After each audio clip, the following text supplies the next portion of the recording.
Hello, bonjour. Aujourd'hui, on va parler du prince Harry, le duc de Sussex. On va parler de sa demande auprès de la cour de Londres contre les tabloïds de Murdoch. Vous savez qu'il a porté plainte contre les tabloïds. Il y a différentes plaintes en fait, actions en justice. Et dernièrement, c'était celle contre le tabloïd de Rupert Murdoch. Il a été révélé il y a quelques jours de cela que le prince Harry demande à peu près 380 000 livres. Ça veut dire à peu près 400 000 euros comme dommages et intérêts. Et qu'il souhaite que la plainte aille jusqu'au bout. Donc les gens disent que pourquoi demander si peu s'il n'aurait pas mieux valu régler ça à l'amiable? Parce que s'il avait fait ça à l'amiable, on lui aurait donné dans les 500 000 livres, sinon plus. Et les gens ne comprennent pas. Par contre, les journaux essaient de faire croire que Harry aurait eu moins et qu'il s'agit d'une question d'argent et qu'il souhaite avoir cet argent-là. C'est pour ça qu'il se bat. Pourtant, c'est complètement faux. Il faut rappeler que le prince William n'est pas allé en justice, a trouvé un accord à l'amiable avec Murdoch et a reçu 1 million de livres. Pourquoi Harry demande si peu au lieu de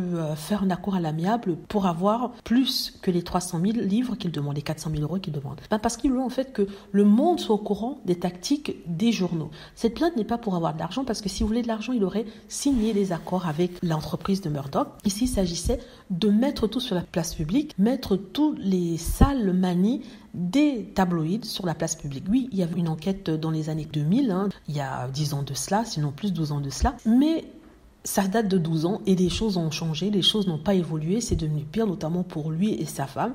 Du coup, il souhaitait que le monde soit au courant, quitte à gagner moins que s'il avait fait un accord avec Murdoch, parce que l'argent n'est pas un problème, contrairement à ce qu'on nous dit sur le prince Harry et Meghan Markle qui seraient ruinés. Or, ici, il préfère perdre de l'argent que de signer, mais il veut que son cas soit entendu. Donc, les avocats de chaque partie ont présenté leur plaidoyer et le juge devrait statuer, je crois, en automne, c'est ce qu'on nous raconte. Certains disent en septembre, mais d'autres disent en automne. Donc en tout cas, peu importe le résultat, même si on aimerait que le prince Harry gagne, il s'est fait entendre, ça fait le tour du monde.